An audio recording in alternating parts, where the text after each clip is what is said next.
Well, it's a great honor and a privilege to serve OTA as the 23rd president.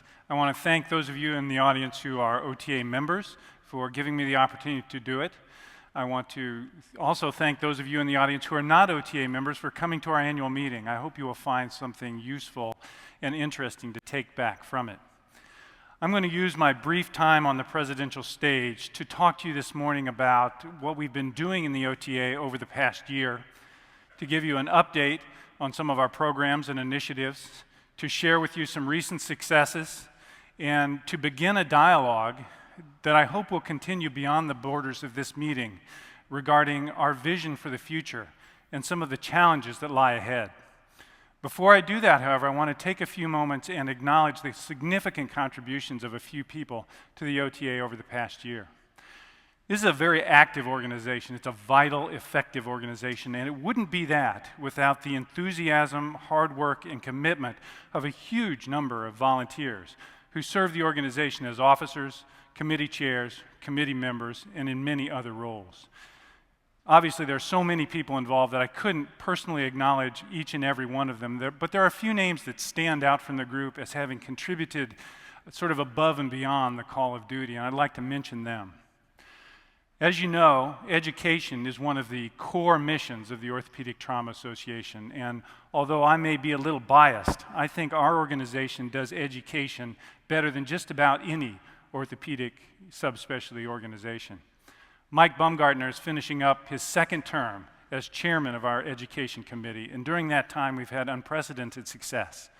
Mike has overseen a huge number of courses, both for residents and for practicing surgeons, new courses, publications including the OKU Trauma 3, electronic media such as the residents' syllabus lecture series on the web, and many, many other successful things.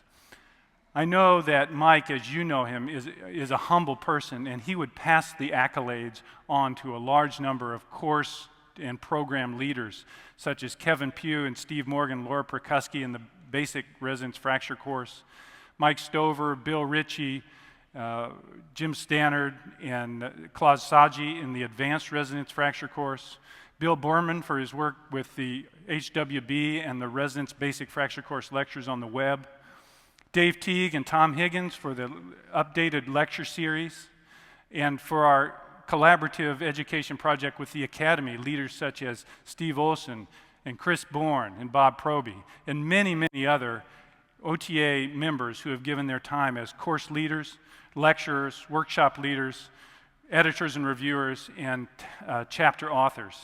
So I'd just like to give a round of applause to all those many OTA members who've contributed, and particularly to Mike for his leadership. Thanks so much.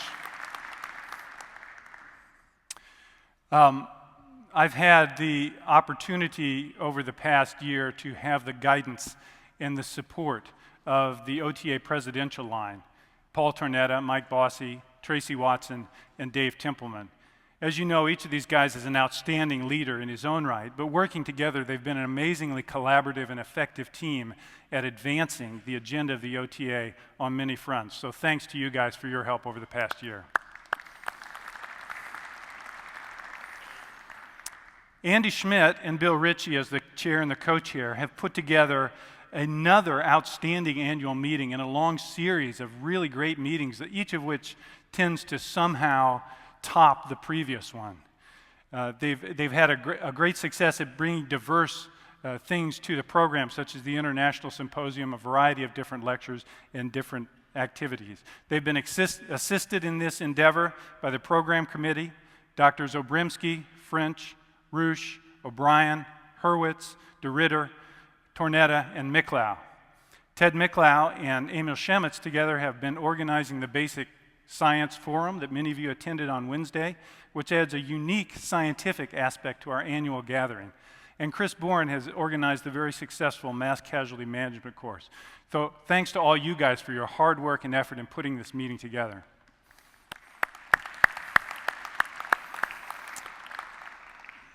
And of course, a huge measure of our success as a society is due to the long-term sustained efforts and management skills of our executive director, Nancy Franzon. Nancy's put together a tremendous staff consisting of Kathleen Caswell, Sharon Moore, Darlene Myers, and our latest addition, Paul Hiller. Nancy has been the heart and the soul and the brains behind OTA as long as I've been involved, which goes back 16 years now. So thanks to Nancy and her staff for all that over so many years. I don't know where you are, Nancy. I'm sure you're here somewhere, but thank you. The title of my talk today is Last Call, and what that basically reflects is the fact that when Sharon Moore gave me that last call saying that the program was about to go to the printer and I had to have a title today, I knew, I didn't have it written, and I didn't know what was going to be in the talk, but I knew that it was going to deal with call, and the emergency department call coverage crisis, and so hence the last call. We've spent a great deal of time and energy over the past year trying to shape the orthopedic response to the emergency department call coverage crisis in America. I know that Mike Bossy talked about this in his presidential message last year, and it's no surprise to you in this audience or anybody who deals with trauma on a daily basis that the emergency care system in this country is in some trouble. Now, with the publication of the 3-volume Institute of Medicine report over the past year, it's common knowledge in the public and in the minds of policymakers. The causes of this problem are multifactorial. They're complex, and they're not often within our control. But one undeniable aspect that unfortunately makes a good soundbite is the lack of surgical specialists who are available and willing to take call in emergency departments across the country. When there's not an orthopedic surgeon on call in the emergency room, patients with sometimes routine musculoskeletal problems sometimes have to be transferred long distances for their care. This unnecessary transfer leads to delays in the patient's care. It leads to hardship and inconvenience for the patient's family. It leads to wasteful and inefficient use of scarce vital resources. And it leads to overload of the trauma centers. Often the trauma center is the last call that you make trying to find a place for this patient to be cared for. That overburdening of the trauma center leads to detriments in the care of the true trauma patient, the real trauma patient. I was amazed when I got to Indianapolis and found out that the county trauma center is so overburdened with care that sometimes patients with severe injuries would spend their entire hospitalization in the emergency department, 4 days in the ER, because there's no other bed. And of course, this contributes to burnout of trauma surgeons. As orthopedic surgeons, we have a unique set of skills, knowledge, and experiences that make us the optimal provider to take care of patients with musculoskeletal injuries. We've obtained those skills at substantial public investment, for as you know, there would not be medical schools or public teaching hospitals without government funding and public investment.